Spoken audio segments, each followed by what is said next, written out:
Grizzly Bear won't let baby sleep alone. When parents found out, they were shocked. Let us know where you're watching from. If you love my content, consider supporting it with a super thanks. Every bit of your support helps us create even more amazing stories for you. The moon cast silver light across the cabin nestled deep in Montana's wilderness. Olivia Reed clutched her newborn son, Noah, to her chest as she gazed through the window at the dense pines surrounding their home. 3 months in this remote paradise had been their escape, a chance to bond with their baby away from the city chaos. Tonight, something felt different. "Liam, did you hear that?" Olivia whispered, her breath fogging the cool glass. Liam Reed placed his mug of tea on the wooden counter and joined his wife at the window. "Probably just the wind," he said, but his eyes narrowed as he scanned the tree line. The sound came again, a low, rumbling growl that made the hairs on Olivia's arms stand on end. Noah stirred against her chest, his tiny fingers curling and uncurling in his sleep. "There's something out there," Olivia whispered. Liam reached for the flashlight they kept on the windowsill and shone it into the darkness. The beam caught 2 amber eyes reflecting back at them from the edge of the clearing, eyes set in the massive head of a grizzly bear. Olivia gasped and stepped back from the window, holding Noah tighter. "Liam!" The bear didn't move. It simply sat there, its gaze fixed on their window as if watching them. After a moment it shifted its weight, tilting its head to one side. "It's okay," Liam assured her, though his voice trembled slightly. "Bears don't usually approach cabins unless they smell food. I'll check that everything's secure." That night, they double-checked every lock, sealed every container of food, and kept Noah's crib in their bedroom instead of the nursery with its large window. They barely slept, taking turns to peek out at the clearing, but the bear had vanished by morning. "Maybe it was just passing through," Liam suggested as he prepared breakfast, the early sun streaming through the kitchen windows. Olivia nodded, but something about the bear's behavior nagged at her. It hadn't appeared aggressive or hungry. It had just watched. The day passed uneventfully. They hiked a short trail near the cabin, collected pine cones for the fireplace, and enjoyed the crisp autumn air. Noah slept peacefully in the baby carrier strapped to Liam's chest, his little face flushed with contentment. As twilight descended, they settled Noah into his crib in their bedroom. Olivia sang softly to him, stroking his downy hair until his eyelids fluttered closed. They left the door ajar and settled onto the couch with mugs of hot chocolate and a book. The growl came again, louder this time. Liam was at the window in an instant. "It's back," he whispered. The same grizzly sat at the edge of the clearing, its massive form impossibly still, except for the occasional twitch of its ears. As they watched, it rose onto its hind legs, sniffing the air, before dropping back down and taking a few steps closer to the cabin. "What does it want?" Olivia whispered, her heart pounding. Noah began to cry from the bedroom. Olivia hurried to him, lifting him from the crib and rocking him gently. Through the bedroom window, she could see the bear had moved, circling to their side of the cabin, directly beneath the nursery window where Noah's empty crib still stood. The bear stood on its hind legs again, pressing its paws against the side of the cabin as if trying to peer inside the nursery window. "Liam?" Olivia called, her voice tight with fear. "It's trying to get to the nursery." Liam joined her, his face pale. "This isn't normal behavior," he said, pulling out his phone. "I'm calling Park Services." The ranger who answered sounded concerned but not alarmed. Bears are curious creatures, but this does sound unusual. Keep your doors and windows secured, bring in any outdoor items that might attract it, and I'll send someone out first thing tomorrow morning. If it becomes aggressive, call back immediately. That night, the bear remained outside. They could hear it moving around the cabin, its heavy breath sometimes audible through the walls. Noah slept fitfully, waking every hour with distressed cries that seemed to trigger more movement from the bear outside.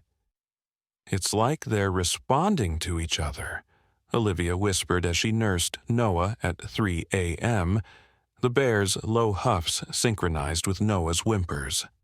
"That's impossible," Liam said, but he didn't sound convinced. When dawn broke, the bear was gone again. Exhausted, they took turns napping while the other watched over Noah. Mid-morning brought a knock at their door.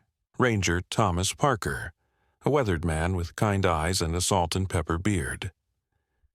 "Heard you folks had an unusual visitor," he said, stepping inside and removing his hat. Liam explained the bear's behavior while Olivia sat with Noah in her arms. Ranger Parker listened intently, his brow furrowing. "Can you show me where it was positioned?" he asked. They led him around the cabin, pointing out the spots where the bear had lingered.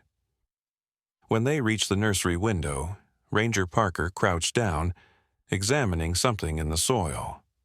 "These are definitely grizzly tracks," he confirmed. "Female, by the size, probably about 5 years old." He stood, brushing dirt from his hands. "You said it seemed particularly interested in the baby's room."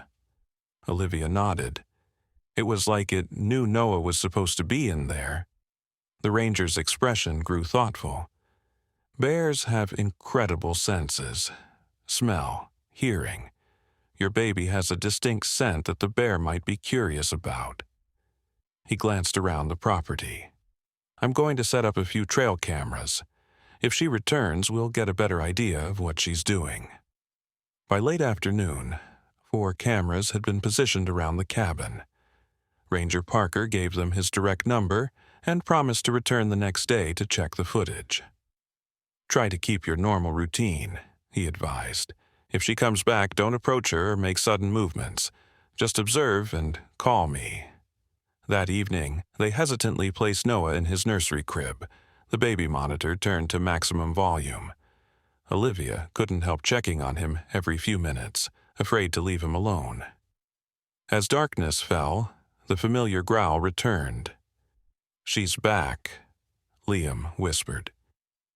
They peered out the living room window to see the Grizzly sitting in her usual spot, her amber eyes gleaming in the moonlight. This time, they forced themselves to follow the ranger's advice, observe and document. The bear circled the cabin twice before settling beneath the nursery window. Strangely, she seemed to position herself as if standing guard, her eyes scanning the tree line. When Noah began to fuss in his crib, the bear's ears perked up. She made a soft, almost crooning sound, and to their astonishment Noah quieted. "This is unbelievable," Olivia breathed, watching through the nursery door as Noah settled back to sleep, the bear's rumbling sounds continuing outside. Throughout the night, the pattern repeated. Each time Noah stirred, the bear would make the same soothing sounds, and Noah would settle. By morning, Noah had slept better than he had in weeks, and Olivia and Liam were baffled. Ranger Parker arrived early, eagerly retrieving the camera memory cards. They gathered around his laptop at the kitchen table, watching the night's footage unfold. The bear's behavior was even more remarkable on video. She patrolled the perimeter of the cabin before taking her post beneath the nursery window, occasionally rising to peer inside. "I've never seen anything like this," Ranger Parker admitted, rubbing his chin. "It's almost like she's protecting him." "But why?" Liam asked. The ranger was quiet for a moment. "There might be a reason," he said slowly. "About 2 months ago, we had reports of poachers in this area. When we investigated, we found evidence that a female grizzly's cub had been killed." He looked at them meaningfully. "The timing would match up with when you arrived with your newborn." Olivia's hand flew to her mouth. "You think she lost her baby and now she's, what, adopted ours?" "Bears are incredibly intelligent and emotional creatures," Ranger Parker explained. "Mother bears have been known to mourn their cubs for months. It's possible that she heard or smelled your baby, and something triggered her maternal instincts." The idea was both heartbreaking and astonishing. They spent the day discussing options with Ranger Parker, who made calls to wildlife experts across the state. The consensus was clear. This was extraordinary behavior, but not necessarily dangerous as long as the bear wasn't trying to enter the cabin or showing aggression. "We could relocate her," Ranger Parker suggested, "but given her attachment, she might just find her way back. And honestly, from what I've seen, she might actually be providing a kind of security for your property. No predator would come near with her standing guard." That night, they watched with new understanding as the bear took her position. Noah slept in the nursery again, and this time, Olivia and Liam observed the interaction with wonder rather than fear. The bear's gentle rumbles whenever Noah stirred seemed almost deliberate, a lullaby from one mother to another's child. As days turned to weeks, they adjusted to their unusual arrangement. They named the bear Mara, meaning mother in Celtic. Ranger Parker visited regularly, documenting Mara's behavior for what was becoming a remarkable wildlife case study. Other rangers and even a wildlife biologist came to observe. "She's mourning," the biologist explained after watching Mara for several nights. "But this connection to your baby is helping her heal. It's giving her purpose." They learned to read Mara's signals. A certain growl meant she had detected something in the forest. Once, it had been a mountain lion prowling too close. A different rumble was her response to Noah's cries. She never attempted to enter the cabin or showed any aggression toward the family. In fact, when Liam and Olivia took Noah outside during the day, Mara would retreat to the forest edge, watching from a distance. The most remarkable moment came one evening when Noah, now 4 months old, was particularly fussy. Nothing would soothe him, not nursing, not rocking, not singing. In desperation, Olivia brought him to the nursery window. "Mara," she called softly, "he won't settle." The bear approached slowly, her movements gentle despite her enormous size. She sat beneath the window and began to make the rumbling sound that had become familiar.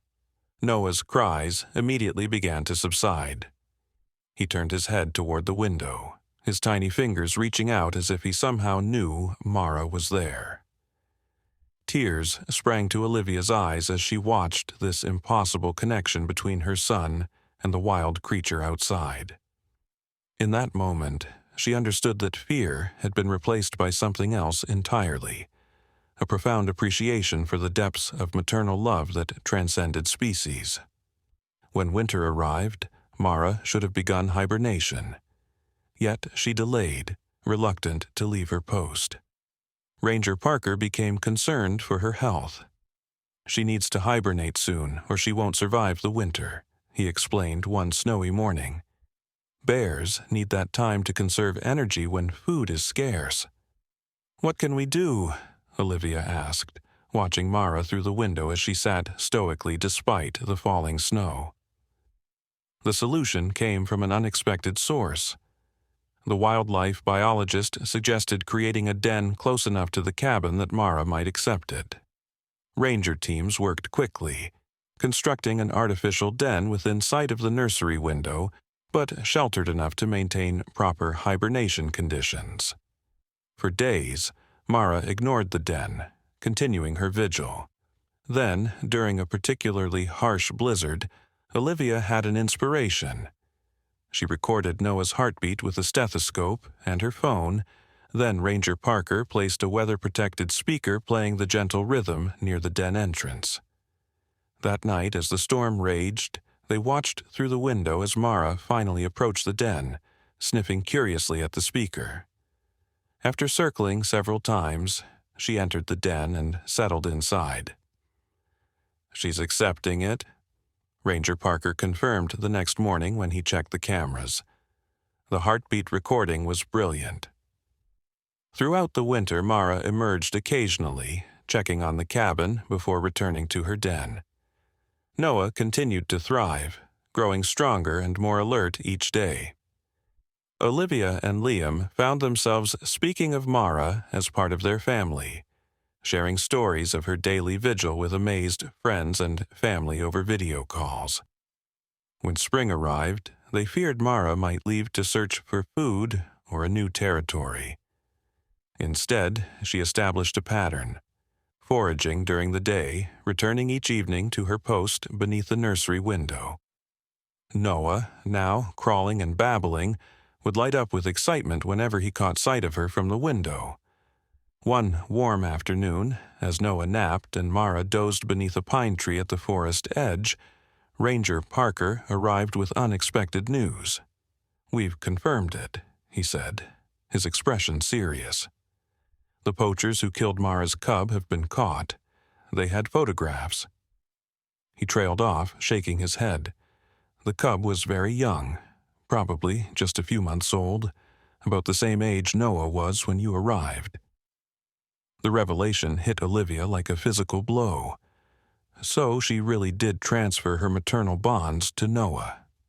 "It appears so," Ranger Parker agreed. The timing, the similar age, it created a perfect storm for this unique behavior.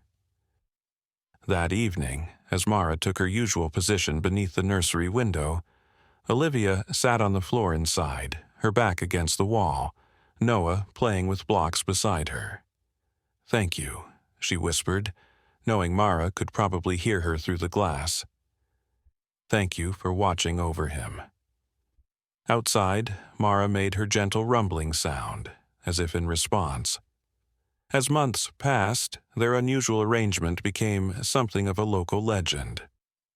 Wildlife photographers requested permission to document Mara's behavior from a safe distance. Researchers studied the footage, amazed by the continued bond between bear and human infant. Noah's first birthday arrived, celebrated with a small cake and Mara watching from her usual spot. When Noah took his first steps a month later, tottering across the nursery toward the window where Mara sat outside, Olivia and Liam were moved to tears. "She's seen every milestone," Olivia realized. "She's been here for all of it." Summer turned to fall again, and they noticed subtle changes in Mara's behavior. She began spending more time in the forest, sometimes disappearing for a day or two before returning. Ranger Parker explained that this was natural. Her grief was healing, her wild instincts reasserting themselves. "Will she leave for good?" Olivia asked, surprised by how much the thought pained her. "It's possible," he admitted. "But bears are creatures of habit. This place is part of her territory now. She might always check in, even if the visits become less frequent." As Noah's second winter approached, they prepared for the possibility that Mara might choose a natural den deeper in the forest this year. Noah, now a toddler with a vocabulary that included bear and Mara, seemed to sense the change too, spending more time at the window watching for her. One crisp November evening, as snowflakes began to fall, Mara appeared at the edge of the clearing. But this time, she wasn't alone. A small cub, probably born the previous spring, tumbled alongside her. "Oh my God!" Liam breathed, calling for Olivia. "She has a cub!" They watched in awe as Mara led her cub to the nursery window. Noah pressed his small hands against the glass, giggling with delight. Mara rose onto her hind legs, placing one massive paw gently against the window, her cub mimicking her movement from below. Tears streamed down Olivia's face as she understood the message in this introduction. Mara had found healing. She had found a new beginning. That winter, Mara and her cub used the den near the cabin, the recorded heartbeat no longer necessary. When spring arrived, their visits became less regular, as Mara taught her cub to forage and swim in the nearby stream. Yet they still returned every few days, the cub growing bolder under Noah's fascinated gaze from the safety of the window. On Noah's 3rd birthday, Ranger Parker brought a special gift, a bound collection of photographs and research papers documenting the extraordinary case of Mara and Noah, as it had become known in wildlife circles. The final page contained a simple message, a reminder that love and grief transcend species, and healing can come from the most unexpected connections. That evening, as Noah blew out his birthday candles, Mara and her cub appeared at the edge of the clearing. Olivia carried Noah to the porch, safely in her arms, but closer than they'd ever been to Mara outside. "Thank you," Olivia said again, her voice carrying across the clearing. Mara watched them for a long moment, her amber eyes reflecting the setting sun, before guiding her cub back into the forest. She would return, they knew, but less frequently now. Her time of constant vigil had passed, her heart healed enough to move forward.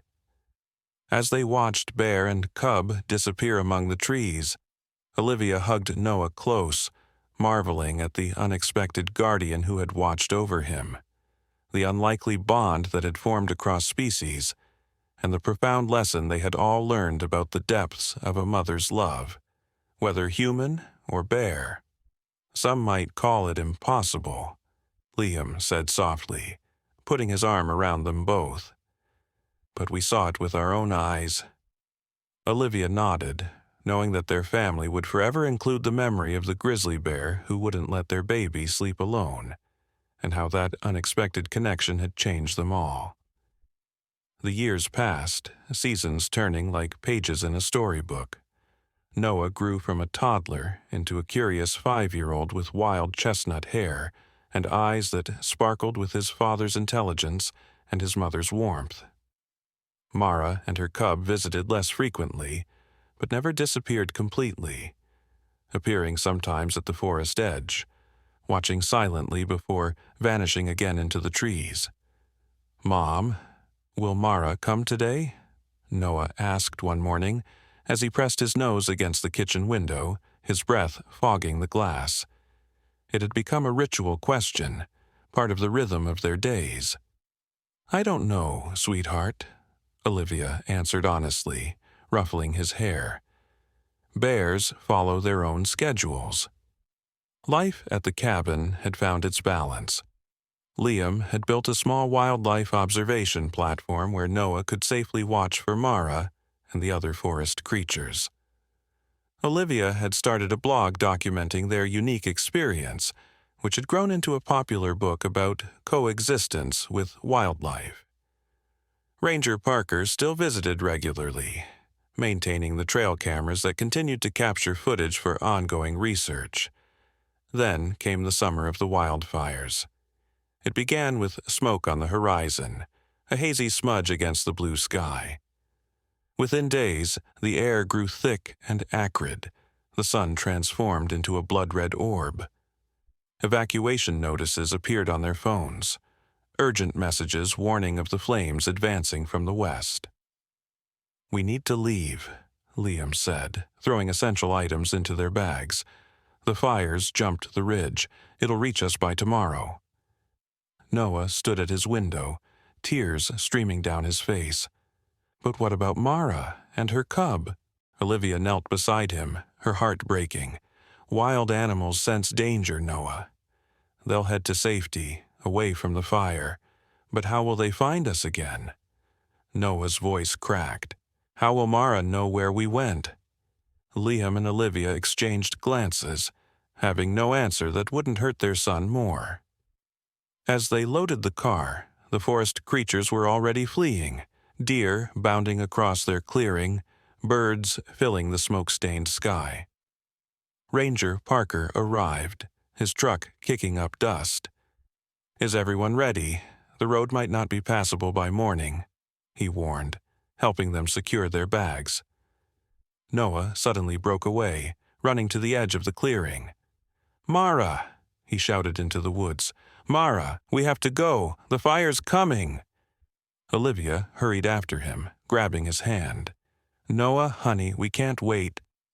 A familiar rumble interrupted her. There, at the tree line, stood Mara, larger and more magnificent than ever.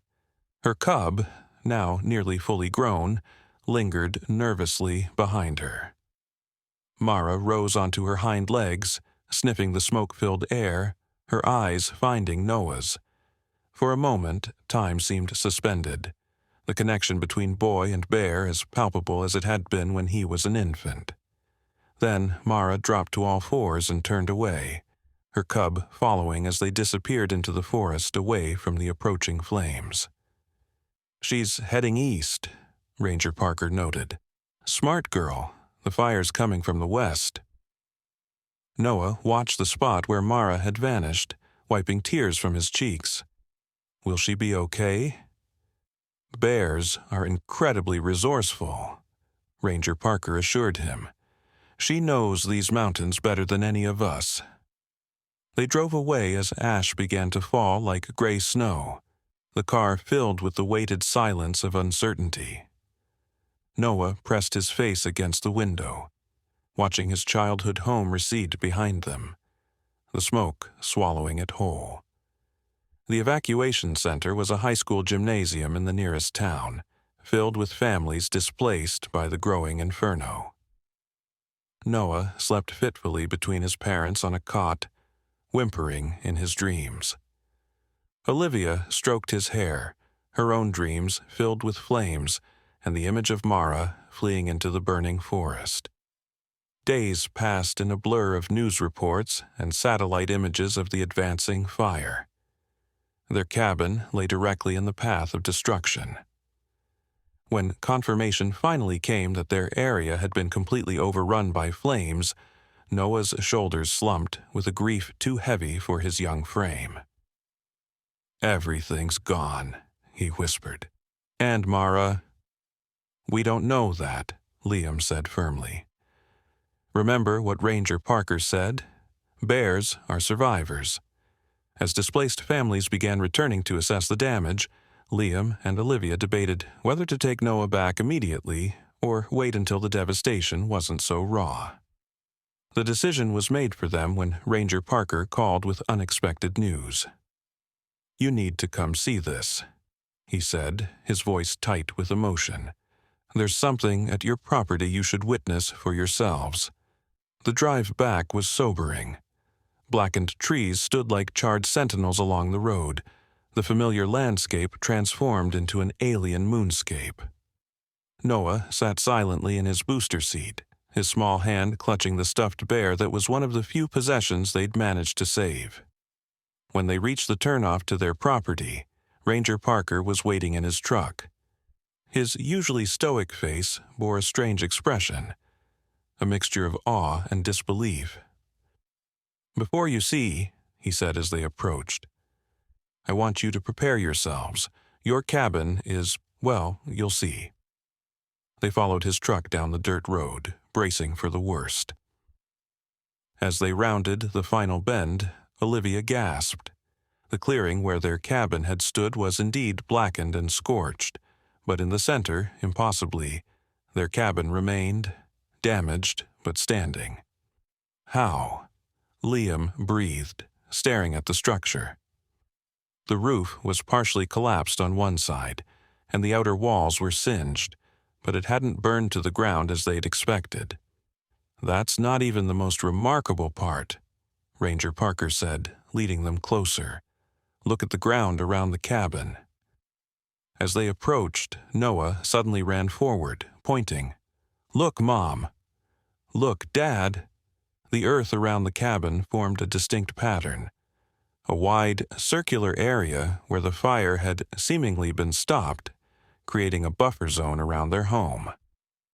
The demarcation between scorched earth and saved ground was startlingly clear. "I've never seen anything like it," Ranger Parker admitted. "It's as if something, or someone, created a firebreak around your cabin, But here's the truly extraordinary thing. He led them to the side of the cabin beneath the nursery window. There, pressed into what had once been soft earth but was now baked hard by the fire's heat, were unmistakable tracks, enormous paw prints circling the entire perimeter of the cabin. "Mara," Noah whispered, dropping to his knees to place his small hand inside one of the massive prints. "It appears," Ranger Parker said carefully, "that your bear friend might have saved your home. We've documented cases of animals sensing danger and taking unexpected actions, but this—" He shook his head in wonder. "But how could she stop a wildfire?" Liam asked, his scientific mind struggling with the implications. Ranger Parker pointed to areas where the earth had been deeply disturbed. "Bears can dig surprisingly quickly when motivated. The fire was moving fast but mostly along the ground. If she dug a trench and cleared vegetation around the perimeter—" He shrugged. "I'm not saying it's the only explanation, but these tracks tell a story." Olivia knelt beside Noah, examining the prints with tears in her eyes. She remembered, she whispered. After all this time, she remembered this place was important. The mystery deepened when they entered the damaged cabin. The interior was largely intact, though smoke-damaged and soaked from firefighting efforts. But in Noah's room, centered perfectly on his singed but recognizable bed, lay a pine branch with fresh green needles, something that couldn't have survived the fire's intense heat. "She left this," Noah said with absolute certainty, touching the branch reverently. "Mara left this for me." In the days that followed, as they began the slow process of salvaging what remained and planning to rebuild, the story of their cabin's miraculous survival spread. Wildlife experts from across the country arrived to examine the tracks and the curious firebreak. The phenomenon was dubbed the Guardian Bear Miracle by local media. Noah insisted on sleeping in the repaired section of the cabin as soon as it was declared safe, his window open despite the lingering smell of smoke. "She'll come back," he said confidently. "She needs to know we're okay too." Weeks passed with no sign of Mara or her grown cub.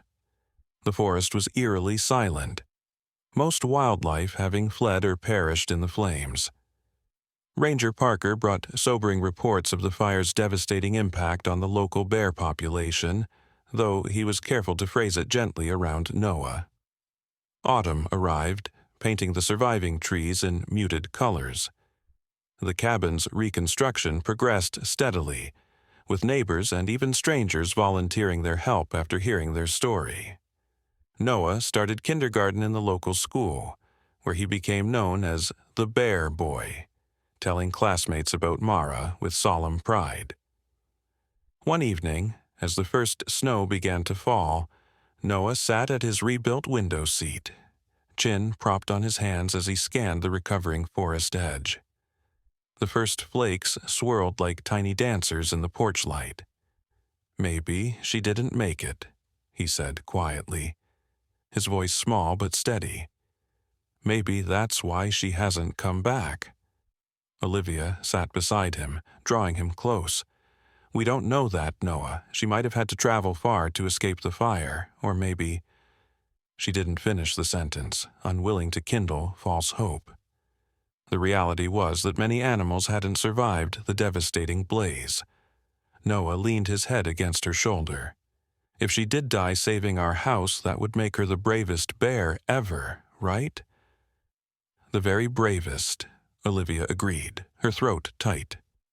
A sudden sound outside made them both start, a familiar rumble that seemed to vibrate through the rebuilt walls. Noah scrambled to press his face against the glass, his breath clouding the view.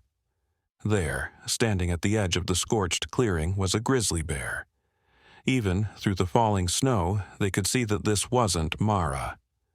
This bear was younger, with a distinctive white patch on its chest. "Her cub," Olivia breathed, recognition dawning. That's Mara's cub, all grown up now. Noah's eyes widened.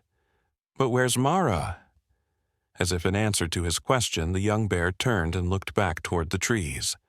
From the shadows emerged a second bear, Mara, unmistakable despite the new silver streaks in her fur and the noticeable limp in her gait.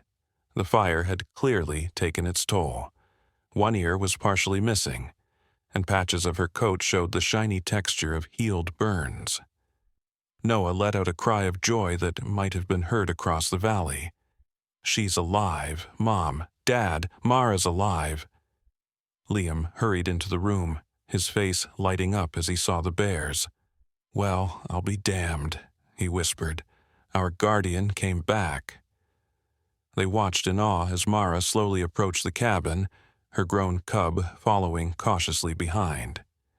When she reached the spot beneath Noah's window, she rose painfully onto her hind legs, placing one scarred paw against the glass just as she had done years before. Noah placed his palm against the window, matching her gesture.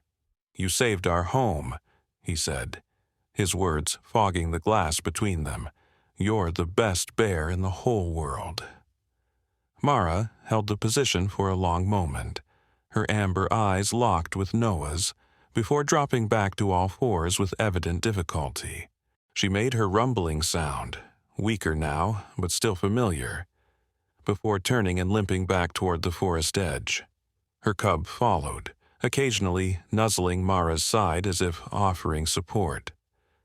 At the tree line, Mara paused and looked back one final time, her silhouette outlined against the snowy darkness. Then she and her grown cub disappeared into the recovering forest. "She came to say goodbye," Liam said softly, his arm around Olivia's shoulders. Olivia nodded, tears streaming down her face, and to show us she survived. Noah watched the empty space where Mara had vanished, his expression thoughtful beyond his years. "No," he said with certainty. "She came to show me that her cub knows where we live now, so someone will always watch over us, even when she can't anymore."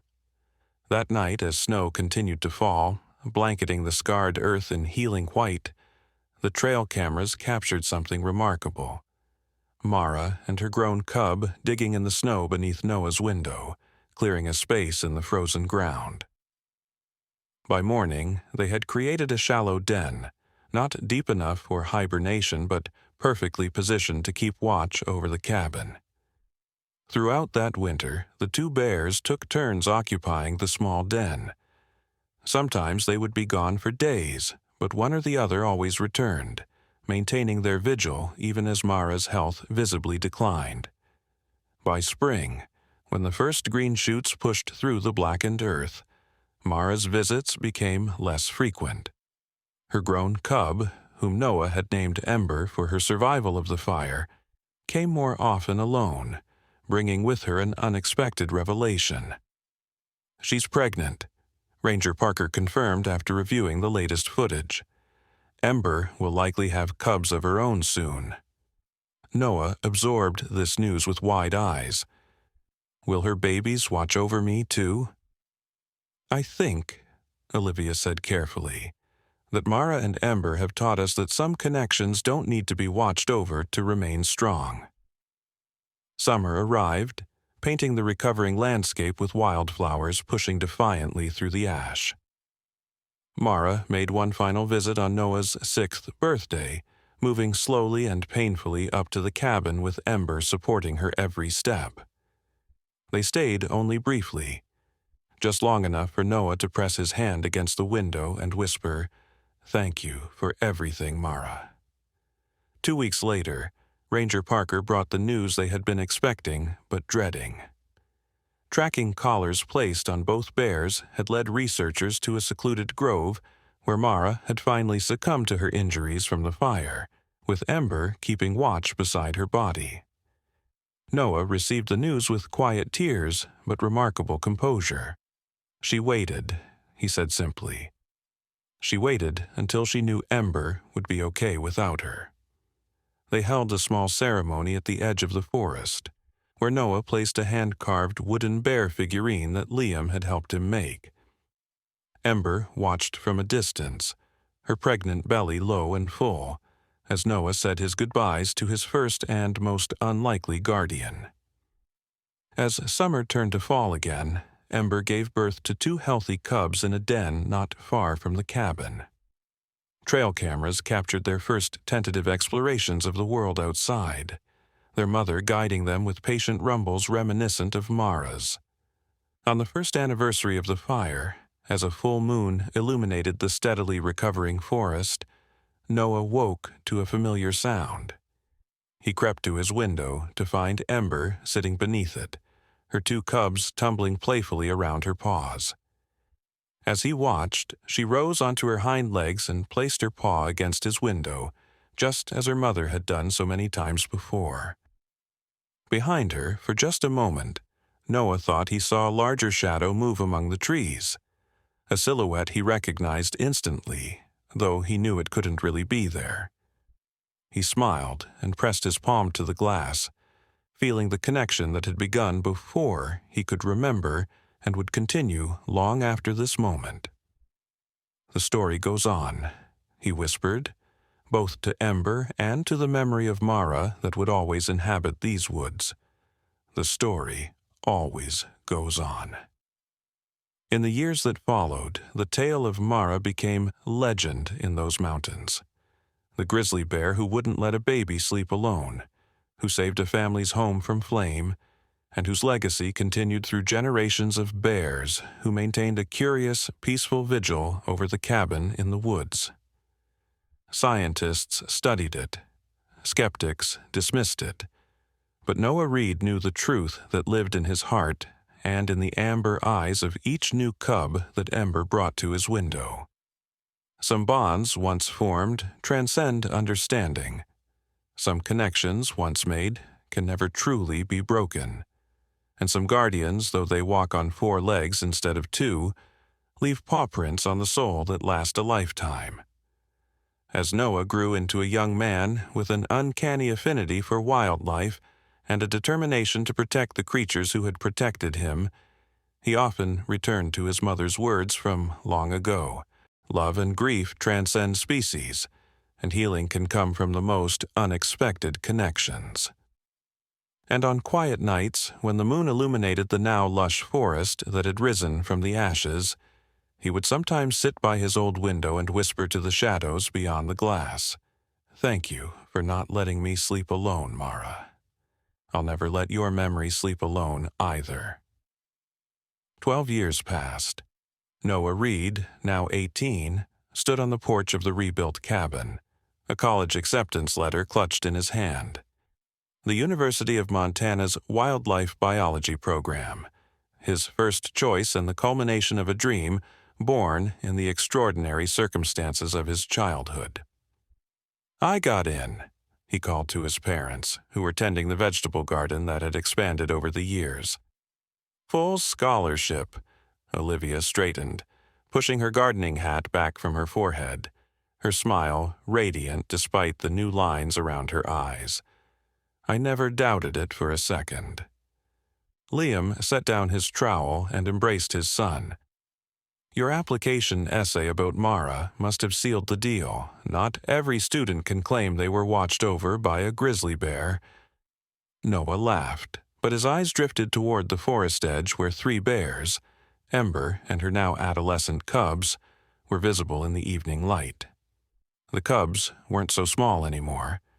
They were nearly as large as their mother, their coats gleaming with health in the golden sunset. "Do you think they'll be okay without me?" Noah asked quietly. His parents exchanged a knowing look. Noah's connection to Ember and her cubs had deepened over the years.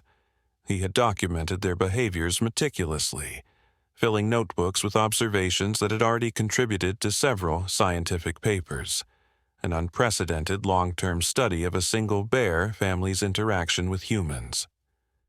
"I think," Olivia said gently, "that they've been preparing for this moment just as we have. They know you have to follow your own path."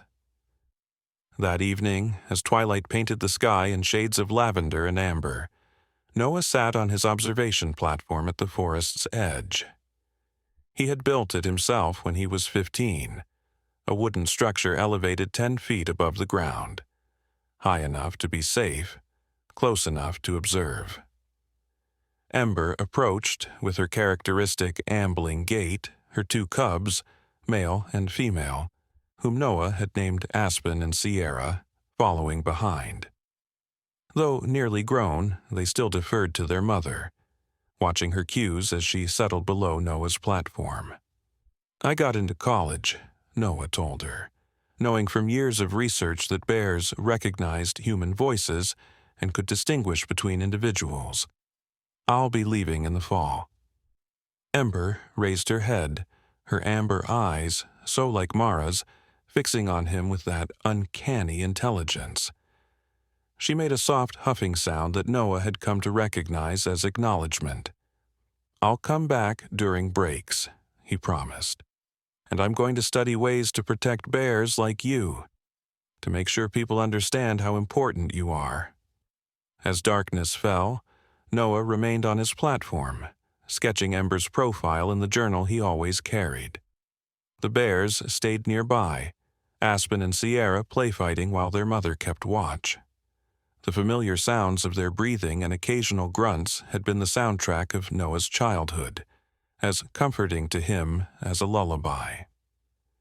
When he finally climbed down and walked back to the cabin, Ember rose and paced alongside him at a respectful distance, escorting him to the edge of the clearing as she had done countless times before.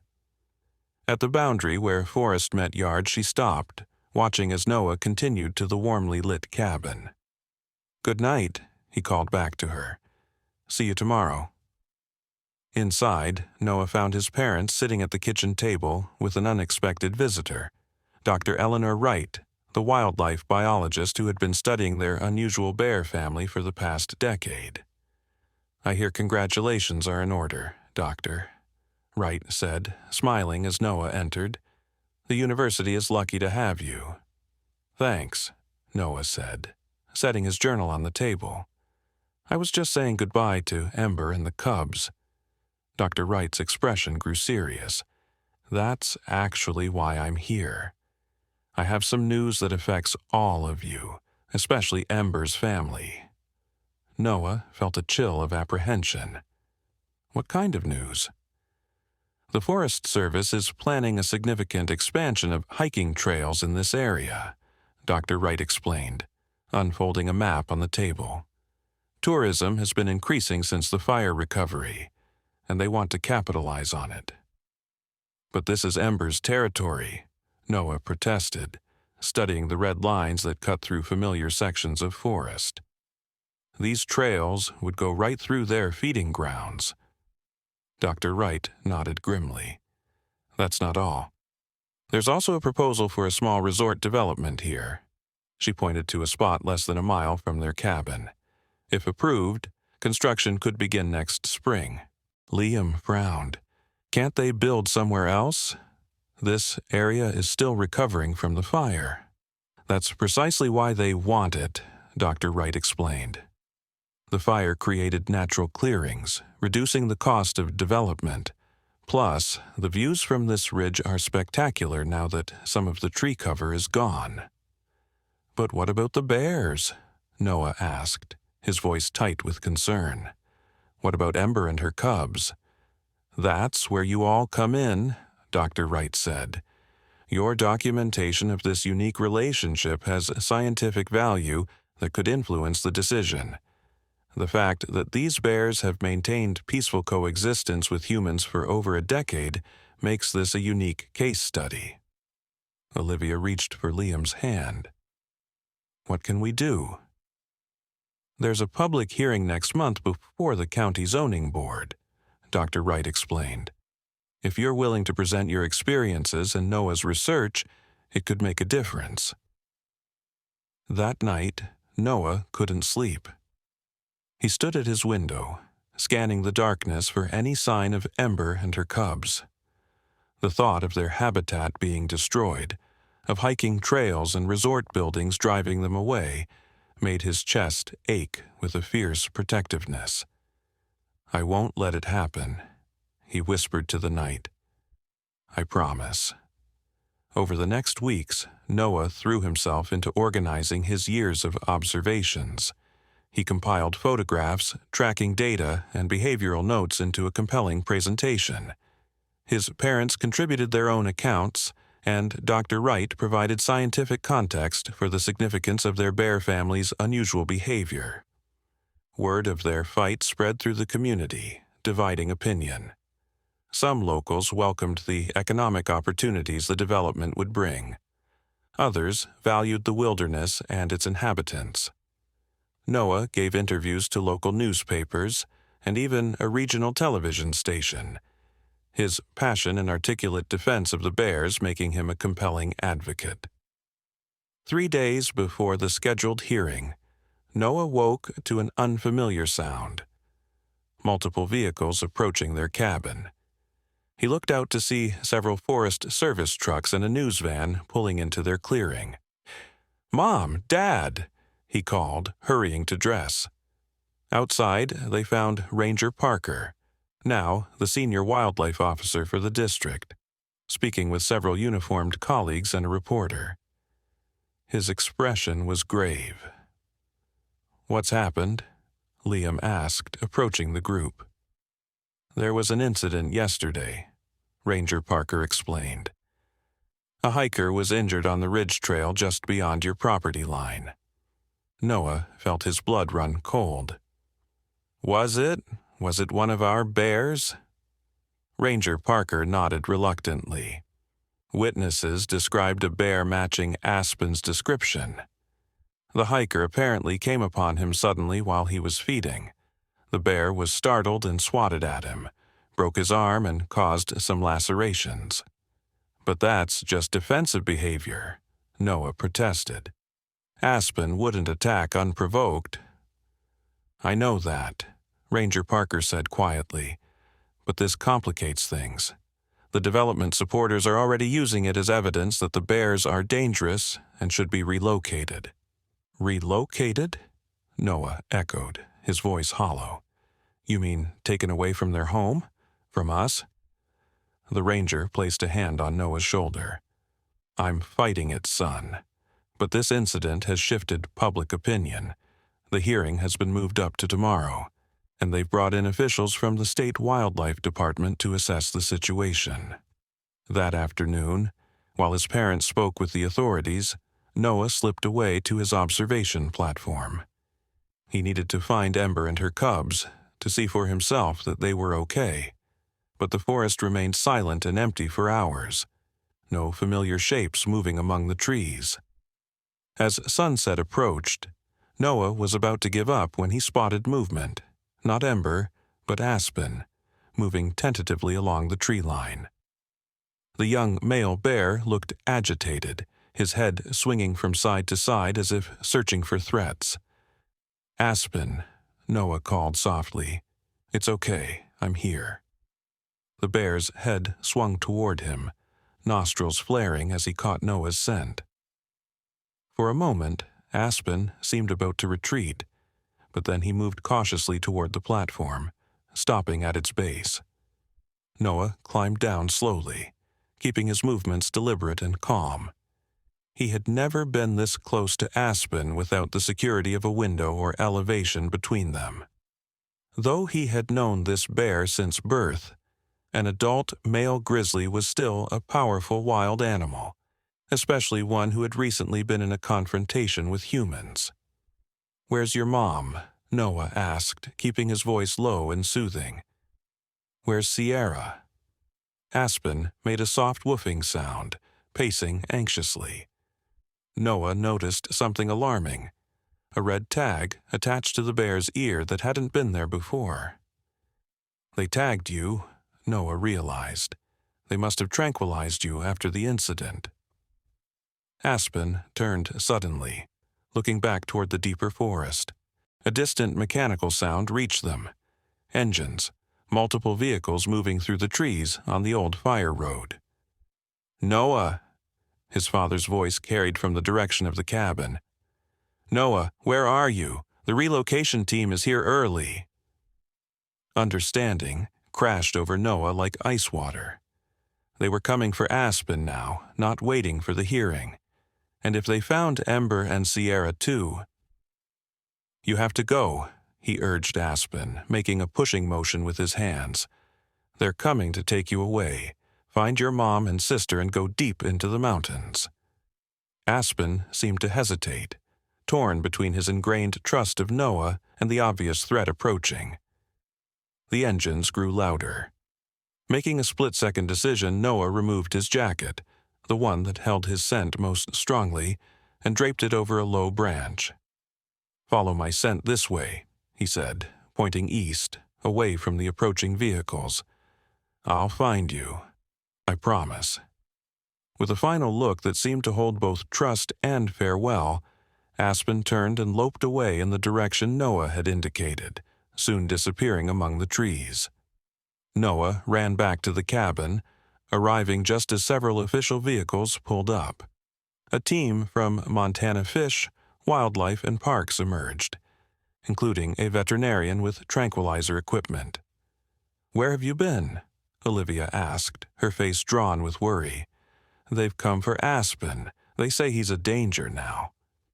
"He's gone," Noah said, his voice carrying clearly to the officials. "He sensed you coming and left." The lead officer, a stern-faced woman with gray-streaked hair, approached them. "That animal is tagged and under a relocation order. Interfering with that order is against the law." "You can't just take him away from his family," Noah argued. "One defensive swat doesn't make him dangerous." The hiker surprised him. Anyone who knows anything about bears knows not to do that. Dr. Wright, who had arrived with the officials, stepped forward.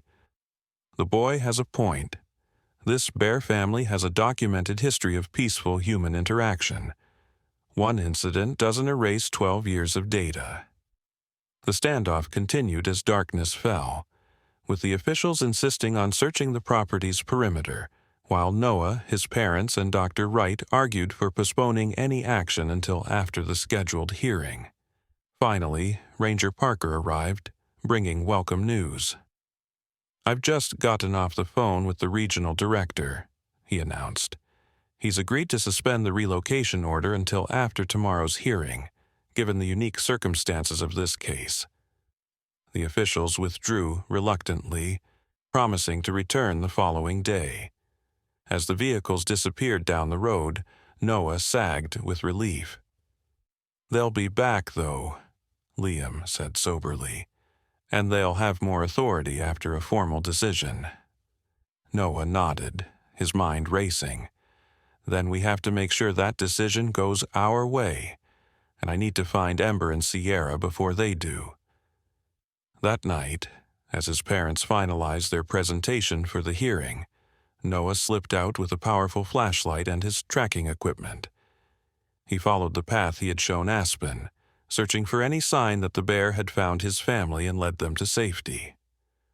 Hours into his search, in a remote valley several miles from the cabin, he found tracks. Not just Aspen's, but the distinctive prints of Ember and Sierra as well. They had reunited and were heading deeper into the wilderness, away from the trails and the proposed development site. The relief Noah felt was bittersweet. They were safe for now, but moving farther from the home they had known all their lives, farther from him. Dawn was breaking as he made his way back to the cabin, exhausted but determined. At the hearing that afternoon, he would fight with everything he had to protect the bears' territory and their right to remain. The county courthouse was packed when they arrived. Local residents, environmentalists, developers, and media filled every seat, with overflow crowds standing along the walls. Noah recognized faces from both sides of the issue. Neighbors who had helped rebuild their cabin after the fire. Business owners eager for tourist dollars. Fellow wildlife enthusiasts who had followed his bear family's story over the years. The hearing began with presentations from the development company, showcasing glossy renderings of eco-friendly cabins nestled among trees, hiking trails with educational placards, and a main lodge designed to blend with the landscape. Their spokesperson emphasized job creation, tax revenue, and responsible stewardship of the recovering forest. Next came the County Tourism Board, presenting statistics on visitor numbers and projections of economic growth. They showed photos of happy families hiking, fishing, and enjoying nature. Controlled, commercialized nature, Noah thought bitterly. When Noah's turn came, he approached the podium with his heart pounding but his resolve firm. He had prepared extensively, but in that moment, looking out at the sea of faces, some supportive, others skeptical or openly hostile, he set aside his notes. 12 years ago, he began, his voice steady despite his nerves, a mother grizzly bear named Mara decided that a human baby, me, needed protection. No one told her to do this. No one expected it. It defied everything we thought we knew about wild animals, especially apex predators like grizzlies. He described those early days, the fear that turned to wonder as they realized Mara's intentions. He spoke of the wildfire, of the evidence that she had saved their home at the cost of her own health. And he described the legacy she had passed to her daughter Ember and grand cubs Aspen and Sierra, a legacy of peaceful coexistence that challenged fundamental assumptions about the divide between humans and wildlife. The bear you want to relocate, the one you're calling dangerous, is named Aspen, Noah continued. I've known him since he was born. I've documented every stage of his development. When a hiker surprised him while he was feeding, entering his space without awareness or preparation, Aspen reacted defensively, as any wild animal would. He didn't pursue the hiker. He didn't attack repeatedly. He created distance, which is exactly what bear safety experts teach people to allow bears to do. Noah presented his data then.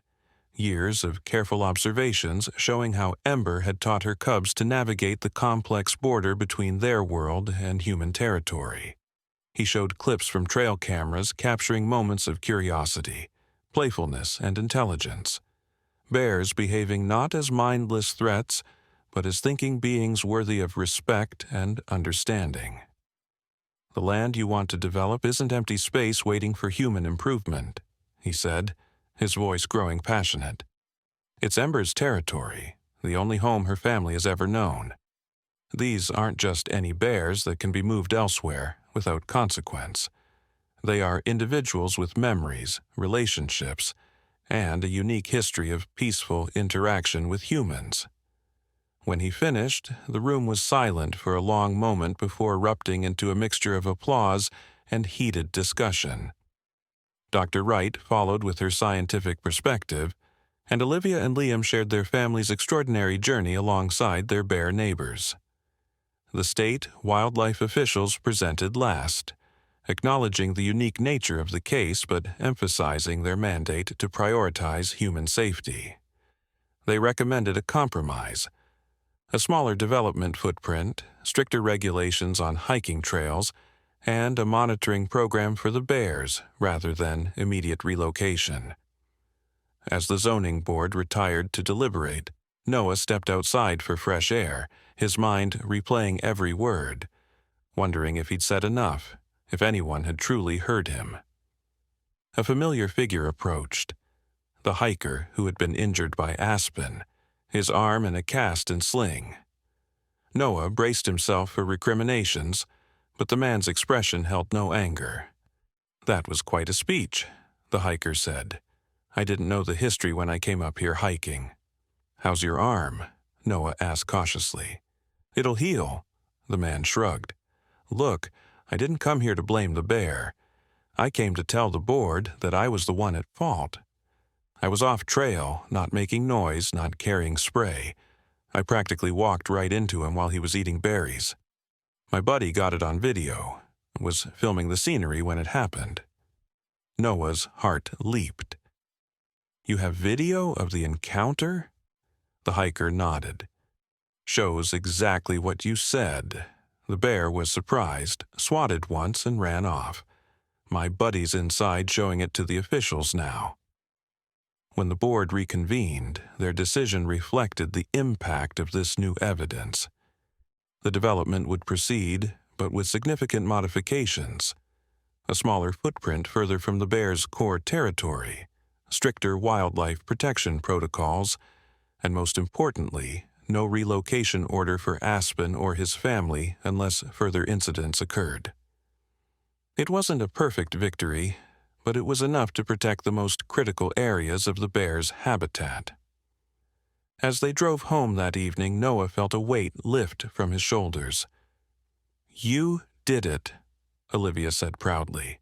You spoke for them when they couldn't speak for themselves. We did it, Noah corrected. All of us together. Now I just need to find them and bring them home. The search took 3 days. Noah tracked the bear family deep into the mountains, following snippets of fur on branches, distinctive paw prints, and overturned rocks where they had searched for grubs. On the third afternoon, as storm clouds gathered over the peaks, he found them in a sheltered valley, Ember dozing while Aspen and Sierra foraged nearby. Hey, Noah called softly, maintaining a respectful distance.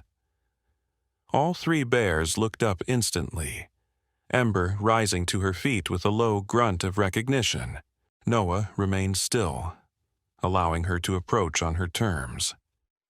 She came within 20 feet, sniffing the air carefully, her amber eyes, so like Mara's, studying him with that profound intelligence that still amazed him.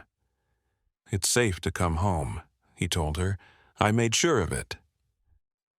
For 3 hours he sat quietly in the valley, occasionally speaking softly to the bears as they went about their business around him.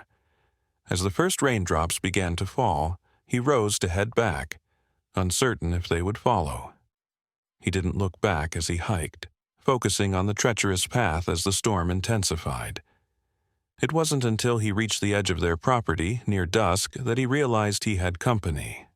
All 3 bears moving silently behind him, returning to the home territory they knew.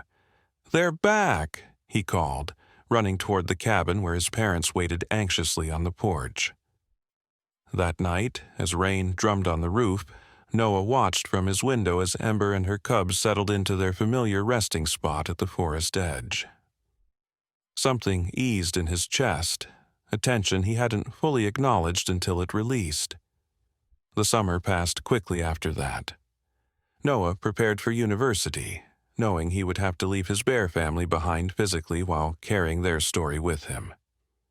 Dr. Wright arranged for the research project to continue, with trail cameras monitored remotely and regular check-ins from Ranger Parker.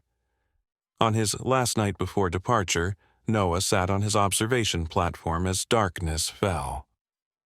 Ember approached alone, her cubs hunting somewhere deeper in the forest. She sat below him, her breathing a comfortable, familiar sound in the gathering night. I have to go tomorrow, Noah told her, his voice thick with emotion. But I'll be learning how to protect bears like you, like Mara, and I'll come back. Ember made a soft huffing sound, almost a sigh. After all these years, Noah sometimes allowed himself to imagine she understood more than science could explain, that the connection begun with her mother and his infant self had created something that transcended ordinary boundaries between species. Watch over my parents for me, he said, reaching into his pocket for the small item he had brought, and keep this safe until I come home. He lowered a small carved wooden bear, a replica of the one they had placed at Mara's memorial site years ago. Ember sniffed it curiously as he set it on a flat rock at the base of the platform. She made no move to touch it, but her gaze lingered on it before returning to Noah's face. In the morning, as his parents loaded the last of his belongings into the car, Noah made one final trip to the forest edge. The wooden carving was gone from the rock where he had left it. In its place lay a perfect pine cone, the kind Mara had once left in his crib during those early, miraculous days. Noah picked it up, turning it in his fingers before slipping it into his pocket. Some might call it coincidence, he knew. A squirrel might have taken the carving, dropped the cone by chance. Science would offer logical explanations, discount the meaning he felt in his heart. But as he drove away toward his future, the pine cone resting against his chest, Noah smiled at the knowledge that defied easy explanation. A bear had once refused to let him sleep alone, and that simple act of unexpected guardianship had shaped not just his life, but created ripples that would continue long after him. In the coming years, his research would challenge conventional wisdom about bear-human interactions. The development near his home would become a model for wildlife-conscious tourism, with visitors coming specifically to learn about Ember's family and their extraordinary history. And in the quiet moments between his scientific work, Noah would return to the cabin in the woods to sit beneath the stars and listen for the familiar rumble of bears who had become, against all odds, something like family. The story of Mara, Ember, and their cubs would be told in scientific journals and children's books alike, a reminder that the boundaries we draw between species are perhaps more permeable than we imagine, that connections can form in the most unexpected places, between the most unlikely hearts. And on quiet nights, when the moon illuminated the thriving forest that had fully recovered from the fire's devastation, Noah would still sit by his old window, now a man but carrying the memory of the infant who had been watched over by an improbable guardian. He would still whisper to the shadows beyond the glass, "Thank you for not letting me sleep alone, Mara. Your legacy lives on in these woods and in my heart." In the darkness beyond, Ember's cubs would eventually have cubs of their own, and those cubs would have cubs. And though none would have quite the same bond that Mara had formed with the human infant she chose to protect, they would all inherit a curious tolerance, a peaceful coexistence that marked them as different from other bears. Generation after generation, they would occasionally approach the cabin where humans lived, sniffing curiously at the windows, leaving pine cones on the porch in a ritual whose origin was lost to time, but preserved in instinct. And generation after generation, the humans who lived there would tell the story of Mara, the grizzly bear who refused to let a baby sleep alone, and in doing so wove together the fates of bears and humans in a tapestry of unexpected connection that neither time nor distance could unravel. In the eternal dance between wilderness and humanity, between the wild and the tamed, there would always be this liminal space, this borderland where the impossible sometimes happens, where a mother bear might look at a human infant and recognize something worth protecting, where ancient instincts might be channeled into unexpected compassion, where the rigid boundaries we believe separate us from nature might momentarily dissolve to reveal a deeper truth, that we are all, in the end, simply living creatures sharing a world more mysterious and marvelous than we can fully comprehend. 20 years later, Dr. Noah Reed stood on the observation platform he had rebuilt 3 times over the decades. His hair now showed the first streaks of silver at the temples, laugh lines etched around his eyes from years of studying the creatures he loved. He had become one of the world's foremost experts on bear behavior and human-wildlife coexistence, his groundbreaking research reshaping conservation policies across North America. The cabin behind him had expanded over the years, becoming a small research station where graduate students and wildlife biologists came to study the unique bear population that inhabited these mountains. The development that had once threatened their territory had, ironically, become a model of sustainable ecotourism, with strict wildlife corridors and visitor education that centered the remarkable story of Mara's family. Noah's parents had passed away 5 years apart. Liam first, then Olivia. But they had lived to see their son revolutionize the field they had unwittingly pioneered through that extraordinary first encounter with Mara. They were buried in a small grove near where Mara had been laid to rest decades earlier, their gravestone bearing a simple etching of a mother bear watching over a human child. "Uncle Noah, look!" called a small voice from below. Noah smiled as his niece, 8-year-old Mara Reed, named for the bear who had changed their family forever, pointed excitedly toward the tree line.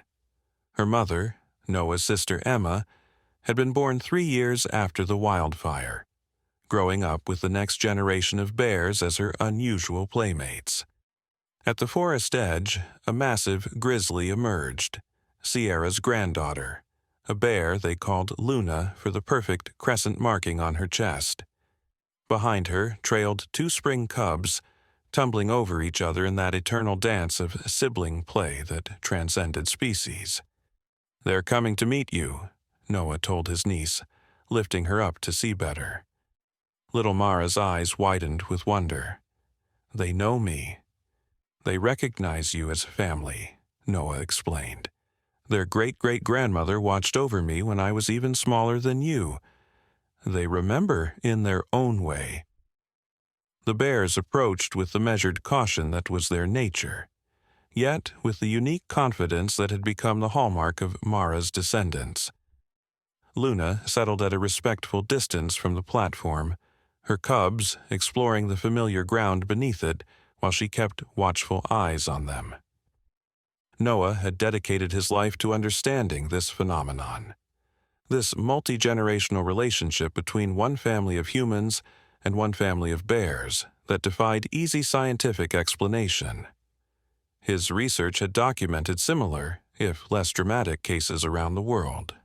Wolves that guided lost hikers back to trails, elephants that protected humans during natural disasters, even orcas that appeared to escort struggling swimmers to shore.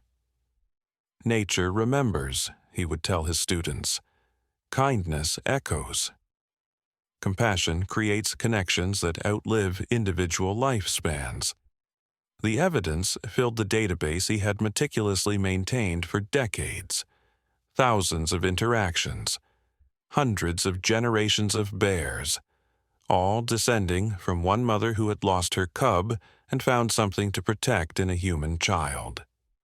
DNA samples had confirmed the lineage, with each generation of Mara's descendants showing subtle behavioral differences from other grizzlies in the region: less aggression toward humans, more curiosity, a willingness to coexist that had created this remarkable island of harmony. Luna made a soft huffing sound, and one of her cubs looked up, responding to her call with a tumbling return to her side. The second cub continued investigating the base of the platform, sniffing at the weathered wood with intense interest. "Can I give them the honey?" little Mara whispered, clutching the small jar they had brought specifically for this purpose. Noah nodded, helping her carefully pour a small amount of local wildflower honey onto a flat rock they kept for these offerings. It was part of the protocol they had developed: controlled, safe interaction that respected the bear's wild nature while acknowledging the unique relationship. They retreated to the cabin porch, watching as Luna led her cubs to investigate the offering.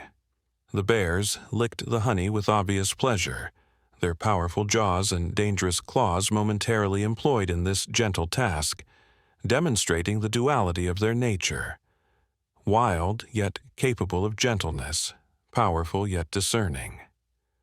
"Why did the first Mara decide to watch over you?" his niece asked, a question Noah had been asked hundreds of times over the years. "Science can explain part of it," Noah answered, choosing his words carefully as he always did with this question.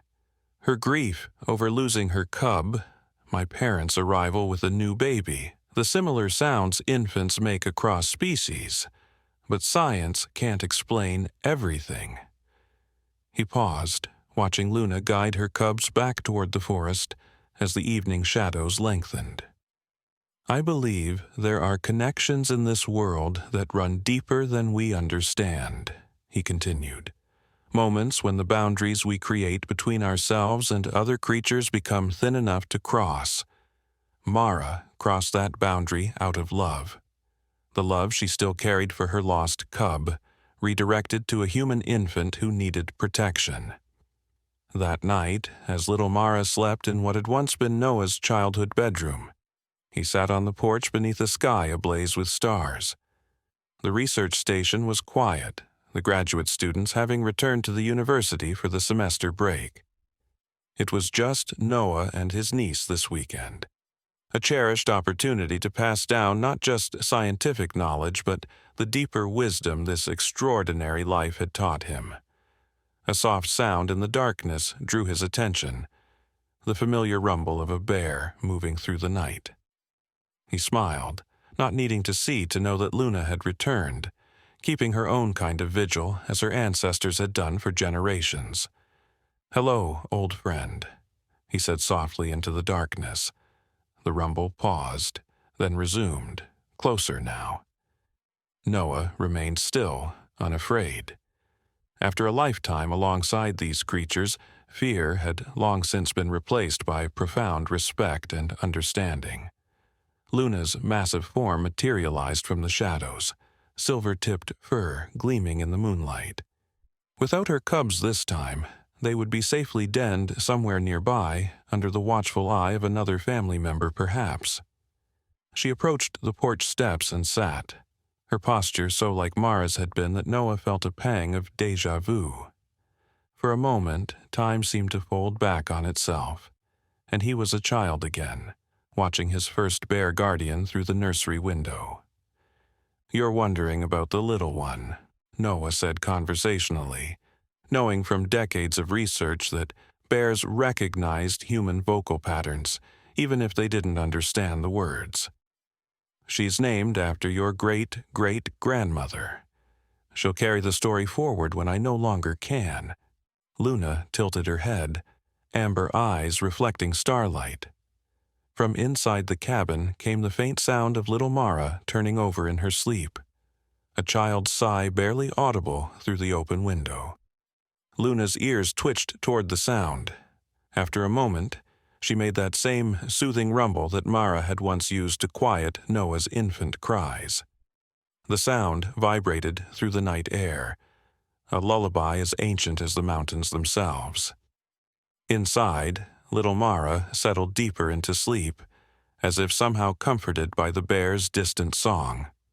Noah felt tears prick at his eyes, overwhelmed by the perfect continuity of this moment, the unbroken circle that had begun with a grieving mother bear and a vulnerable human infant, now encompassing multiple generations of both species.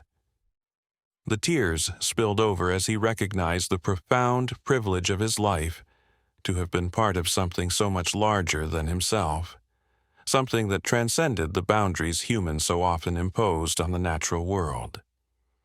"Thank you," he whispered, speaking not just to Luna, but to Mara, to Ember, to all the bears who had shared this extraordinary journey. "Thank you for teaching us how to see differently." Luna rose, shaking her massive form before padding silently back toward the forest. At the edge of the clearing, she paused to look back, her silhouette outlined against the star-filled sky just as Mara's had been decades earlier. In that moment, Noah understood the true legacy of what had begun with his unusual childhood. It wasn't just about bears and humans coexisting in this one small corner of the world. It was about the possibility that lay dormant in every encounter between humans and the natural world, the potential for connection rather than conflict, for understanding rather than fear. Mara had shown that love could cross the seemingly impenetrable boundary between species. She had demonstrated that grief, that most human of emotions, belonged not just to humanity but to all creatures capable of forming bonds. And in her simple act of watching over a child not her own, she had revealed a universal truth. that compassion, freely given without expectation of return, could heal wounds within and between species. As Luna disappeared into the darkness, Noah remained on the porch, letting the night wrap around him like an old friend. Tomorrow he would continue his research, documenting the ongoing miracle of this bear family. He would teach his niece the protocols for safe coexistence, passing down both scientific knowledge and the deeper wisdom that had shaped his life.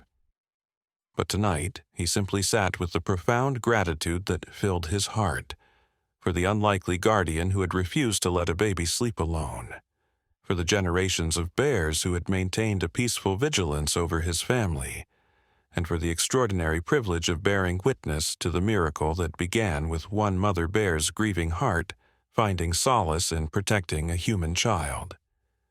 In a world often defined by divisions between humans and animals, between civilization and wilderness, Mara and her descendants offered a different vision.